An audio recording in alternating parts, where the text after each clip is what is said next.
nós refletiremos sobre o Evangelho destinado ao domingo, dia 31 de julho de 2022, ou 18º domingo do tempo comum. E o Evangelho é o de São Lucas, que eu compartilho aqui com vocês, para que daí, onde se encontram, desde aqueles que se reúnem, aquelas que se reúnem em família, para participar desta reflexão do Evangelho, aí espiritualmente, nos lares de vocês, ou quem assiste através de algum celular, em automóveis, aviões, trens, ou até mesmo ouvem por altos falantes lá no meio da Amazônia, entre as várias nossas comunidades, saudações aos vizinhos e às vizinhas das pessoas que tomam esta evangélica iniciativa, como também as comunidades que erguem telões para girarem os vídeos com a reflexão do Evangelho, neste caso, do Evangelho deste domingo. A minha saudação pastoral. E lerei com vocês o Evangelho de São Lucas, que é este aqui mostrado no banner, mostrado no card, capa deste programa, Lucas, no capítulo 12, do versículo 13 ao versículo 21, Evangelho de Jesus Cristo segundo São Lucas, em nome do Pai, e do Filho, e do Espírito Santo. Amém. Alguém do meio da multidão disse a Jesus: Mestre, dize a meu irmão que reparta a herança comigo. Jesus respondeu: Homem, quem me encarregou de julgar ou de dividir vossos bens? E disse-lhes: Atenção, tomai cuidado contra todo tipo de ganância, porque mesmo que alguém tenha muitas coisas, a vida de um homem não consiste na abundância de bens. E contou-lhes uma parábola. A terra de um homem rico deu uma grande colheita. Ele pensava consigo mesmo: o que vou fazer? Não tenho onde guardar minha colheita. Então resolveu: já sei o que fazer. Vou derrubar meus celeiros e construir maiores. Neles vou guardar todo o meu trigo, junto com os meus bens. Então poderei dizer a mim mesmo: meu caro, tu tens uma boa reserva para muitos anos. Descansa, come, bebe, aproveita. Mas Deus lhe disse: louco, ainda nesta noite pedirão de volta a tua vida. E para quem ficará o que acumulaste? O que tu acumulaste? Assim acontece com quem ajunta tesouros para si mesmo, mas não é rico diante de Deus. Até aqui o Evangelho dominical. Este Evangelho, no capítulo 12 de São Lucas, vem, segundo a reflexão que fizemos no domingo passado, depois que Jesus atendeu a um pedido dos seus discípulos, ou de um discípulo que pediu que ele os ensinasse a orar, a rezar, como João o Batista ensinou aos seus discípulos. Então, o nosso Senhor ensinou o Pai Nosso. Esta não é somente uma oração. O Pai Nosso que Jesus ensinou aos seus discípulos para ser orado por todos os que se comprometem com o seu reino, por todas as pessoas do mundo inteiro, de todas as gerações, e se envolverem discipularmente com o seu reino, terão nela um programa de vida, e vida comunitária, de vida que define o próprio reino, atuando nas existências até familiares e individuais dos e das seguidores e seguidoras de Jesus. De modo que quem diz Pai Nosso se compromete com o princípio ensinado por Jesus de que nós nos tornamos irmãos da humanidade. E nesta relação fraterna com a humanidade devem ser derrubadas todas as paredes, conforme, inclusive, a lição para este domingo da segunda leitura da Santa Missa, que diz que São Paulo diz que Deus é Pai de gregos, de judeus, de senhores, de livres, de selvagens, de todos e de todas. Não há separação para quem diz Pai Nosso. Se inteira totalmente da relação com o próximo, tornando próximas todas as pessoas numa comunhão de irmãos e de irmãs. Quem reza a oração que Jesus ensinou, toma como programa de vida de que o pão não é somente meu e não é somente teu, que o pão é nosso. E como nosso, quem reza esta oração se compromete com a compartilha do pão, não só como eventos caritativos, mas como programa de vida para todo o tempo, para que todos e todas as pessoas se alimentem e não acumulem.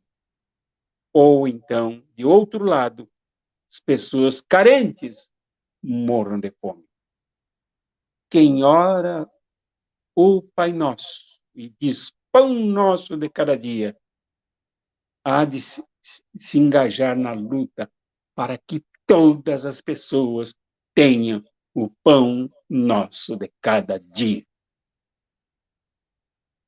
Isso me faz lembrar de uma conversa com Frei Beto, no canal Cartas Proféticas, numa edição do programa Fé e Luta, quando ele falou que a pandemia agora matou cerca de 4 milhões de pessoas em todo o mundo.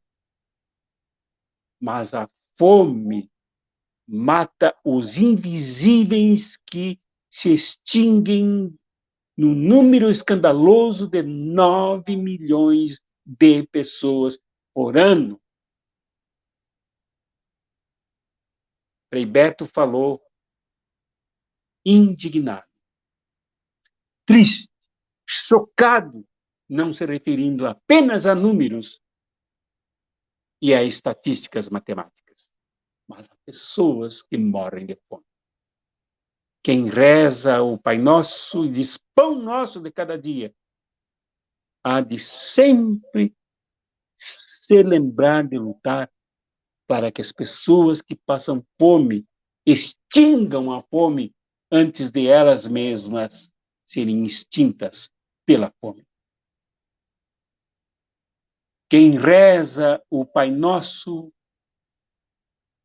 se precaver como princípio a priorístico, anterior a todos os pensamentos, a todas as ideias, a todas as iniciativas até do perdão. Perdoa-nos assim como nós perdoamos aos nossos devedores. Quem reza, perdoa-nos, se abre totalmente para a capacidade do perdão que o Pai Nosso exala, que o Pai do Pai Nosso compartilha, que o Pai do Pai Nosso, que se torna nosso Pai, nos dá a grandeza de perdoar. Mas de sermos perdoados também, e de perdoarmos diariamente aos que sempre se dispõem, ao contrário do Pai Nosso, a priori, a ofender, a se dispor antes de mais nada, antes de qualquer tentativa, a ofender, a humilhar, a espizinhar, a rebaixar, a desfazer do outro. Por isso foi comovente ver nesta semana o Papa Francisco no Canadá, reunido com indígenas que se assentaram representados por lideranças que tomaram lugar ao lado do Papa na mesa das cerimônias onde o Papa falava. E o Papa se dirigiu aos indígenas, às indígenas do Canadá, pedindo perdão. Diz a manchete da Notícia Internacional. Papa pede desculpas por escolas indígenas canadenses, dizendo mal deplorável. Aqui, Papa Francisco.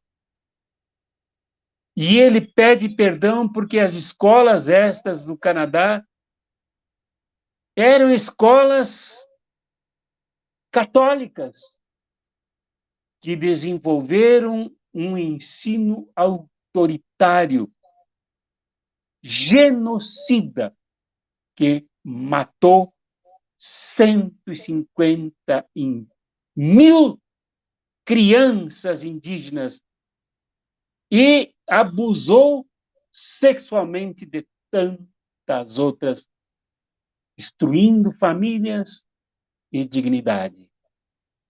O Pai Nosso, então, prova que o pecado existe enquanto ofensa da criatura mais amada pelo Pai, do Pai Nosso e nosso Pai, que é o ser humano. Principalmente os que são invadidos, roubados, assaltados e, se resistirem, assassinados e genocidados, excluídos de forma extrema.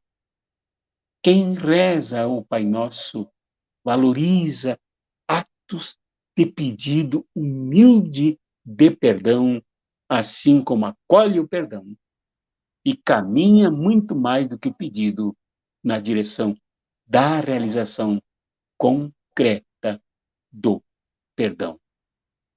Quem reza o Pai Nosso que Jesus ensinou, reza também, livra-nos do mal.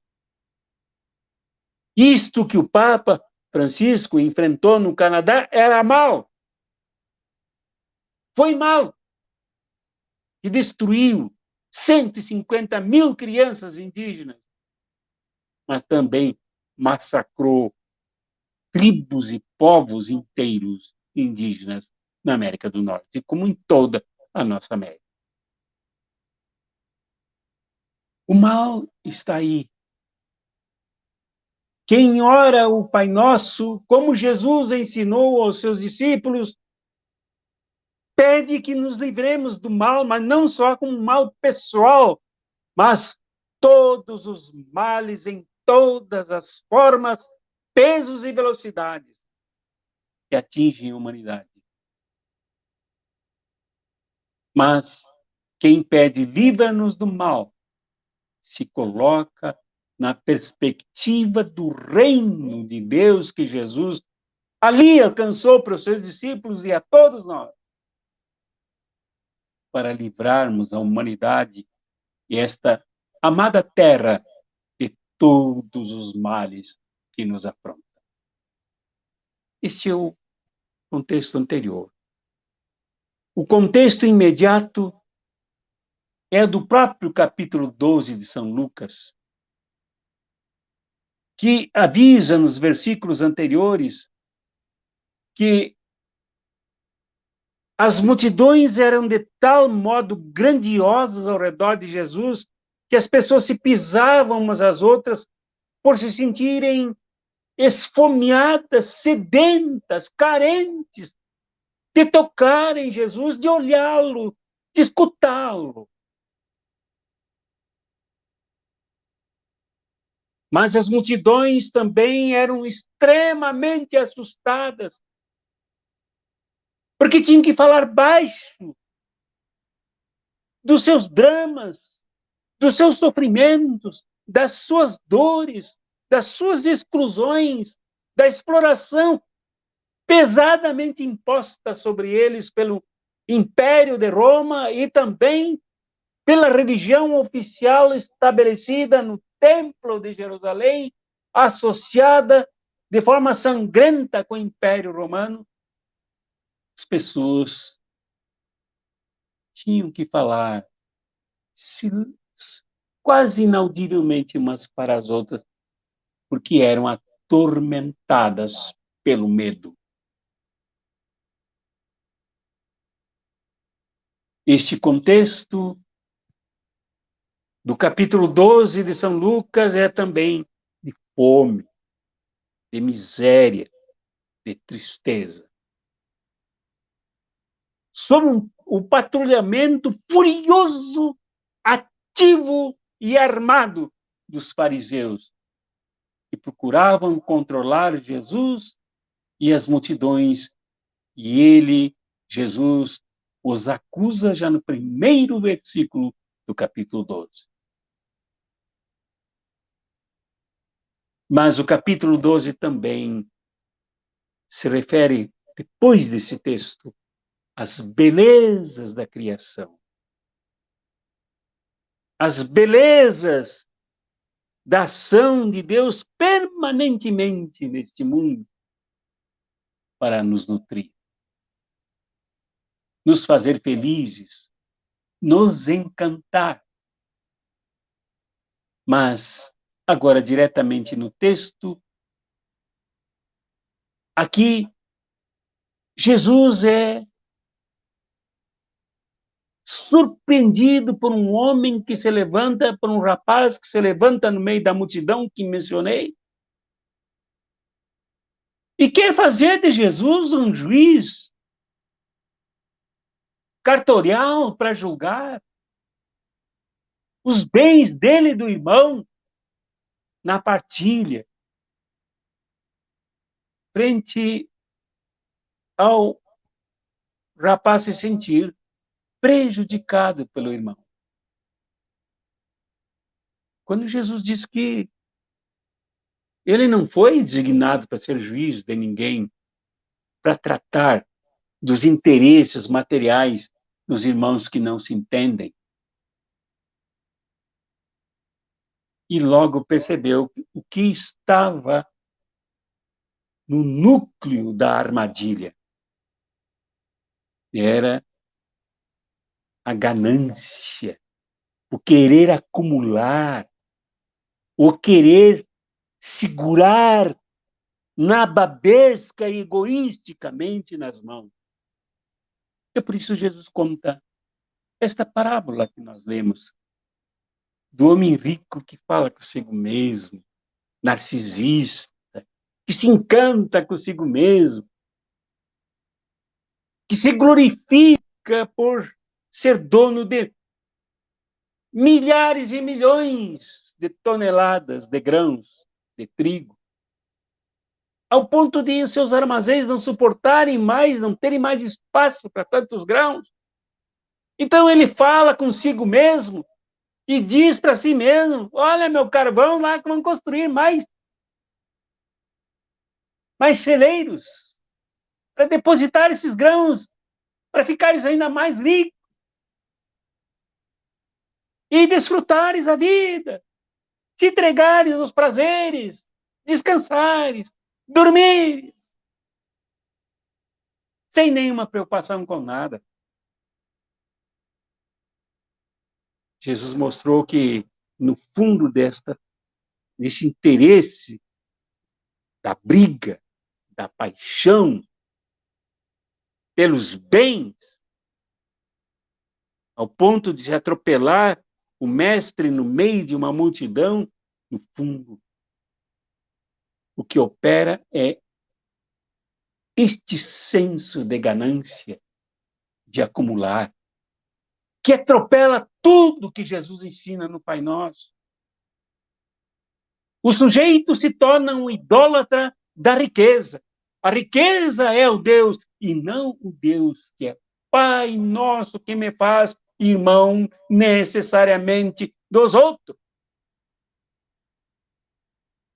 Envolvido com a causa dos outros. Envolvido com a libertação da fome que os outros vivem. Como ensina o pão nosso do Pai Nosso. Este não. Este rico proprietário de armazéns, de grãos, certamente de escravos, este rico endeusava-se a si mesmo e colocava num pedestal o acúmulo, as riquezas acumuladas somente nas suas duas mãos. Então Jesus alerta que há uma coisa na vida que convive permanentemente na vida da gente, do ser humano, desde que os primeiros movimentos testados pelo velocímetro da existência, que o taxímetro da vida é ligado. Os primeiros movimentos nos mostram que há uma coisa que age junto com a vida, que é a morte. E a morte torna a vida absolutamente finita. Nós temos tempo de vida. E o acúmulo de riquezas monetárias, patrimoniais, financeiras, de domínio sobre os outros, não resolve o problema da finitude. A morte chegará de qualquer forma. Isso significa, como já diziam os filósofos antes de Jesus, e depois outros reafirmaram, com outra perspectiva, de que esta morte desencadeada pelo egoísmo,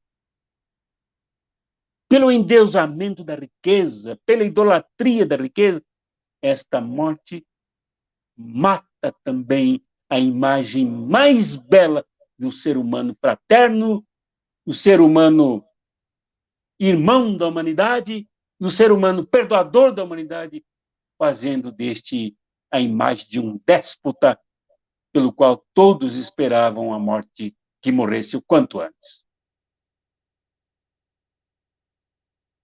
A finitude, que é a presença constante da morte durante o percurso do nosso existir. Grita: louco, esta noite pedirão a tua vida. E o que acumulaste? Aquilo em que empenhaste teu pensamento, aquilo em que investiste a tua engenharia, aquilo em que colocaste todo mundo para ser explorado para ti, para quem ficará?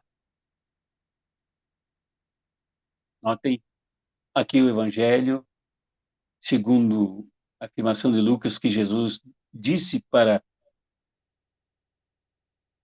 este rapaz que pedia que Jesus fosse juiz de pacificação dos conflitos de propriedade. Jesus, ao contar essa parábola, chamou este homem de louco. E a loucura no Evangelho é também definida como endemoniamento, como satanicidade. A pessoa enlouquecida é endemoniada. E o endemoniamento, a satanicidade da pessoa é o domínio do império do mal, do egoísmo, que a faz pensar somente em si, acumulando bens materiais e submetendo a todos e a todas a trabalhar para ela. Quem reza o Pai Nosso se apercebe de que, se rezar o Pai Nosso com os lábios, mas permanecer com sentimentos, com a ideologia, no fundo, com a própria fé, presos nessa perspectiva da parábola que Jesus contou, é fariseu, é hipócrita, não é sincero. Esta parábola mostra a desgraça, a satanicidade, a perversidade do acúmulo de riquezas. O acúmulo de riquezas faz com que os acumuladores empobreçam os que trabalham para eles. O acúmulo de riquezas é pai da guerra, que mata para que os acumuladores tenham ainda mais com que acumular, mesmo matando os outros. A acumulação de riquezas é mãe perversa e cruel de todas as misérias e pobrezas que vivemos. Este ensino de Jesus, através desta parábola, era tão necessário no tempo em que Jesus compartilhou com seus discípulos e com as multidões, como é fundamental para nós hoje. É preciso que prestemos atenção neste ensino e que esta atenção a este ensino transforme esse ensino em princípio de vida. Nos converta. Nos arrebate para o reino aqui e agora. Nos engaje no projeto do reino de Jesus. Nos fazendo gritar com os acumuladores dentro de nós mesmos. com os acumuladores atuantes em nossa sociedade, que empilham sobre pilhas riquezas sem fim, enquanto do outro lado, mãos vazias se estendem pedindo pão, pedindo comida, pratos vazios pedindo alimentação. Costelas expostas demonstram a crueldade do acúmulo de riquezas. Crianças morrendo na mais cruel das mortes, que é pela fome. Que a criança morre devagar, sendo comida por dentro, até chegar ao ponto, como diz a medicina, de não ter forças nem mesmo para chorar. Morre seca, esvaziada, enquanto os acumuladores perversos, cruéis e satânicos se enriquecem pensando somente nos seus celeiros. É missão nossa também trabalharmos pela mudança dos sistemas que levam pessoas a acumularem riquezas. Mudança de sistemas que signifiquem a troca por sistemas fraternos, que nos reconheçam e nos ajudem a nos reconhecermos como irmãos de todos, que não precisam acumular nada para roubar nada de ninguém. Irmãos de todos, que partilhemos festiva e celebrativamente o pão e não o acumulemos. Irmãos uns dos outros, capazes de nos perdoar por muitas vezes darmos muito mais lugar ao Deus das riquezas, à idolatria das riquezas, até nas imaginações, nos tais sonhos que pregam por aí de ficarmos ricos, enquanto há tantas pessoas que gemem de fome. Deus do Pai Nosso nos ajude, nos converta, haja em nossas vidas, te ajude, te converta, haja na tua vida, meu irmão e minha irmã. Como bispo do povo de Deus, pela graça de nosso Senhor Jesus Cristo, apesar de toda a minha fragilidade, eu vos abençoo. A bênção do Deus de Sara, Abraão e Agar. A bênção do Filho nascido de Maria. E a bênção do Espírito Santo de amor, que cuida com carinho, qual mãe cuida da gente, esteja sobre todos nós, agora e para sempre, para que a oração do Pai Nosso não seja apenas uma reza de lábios, mas vida permanente de todos nós, de todas nós. Amém.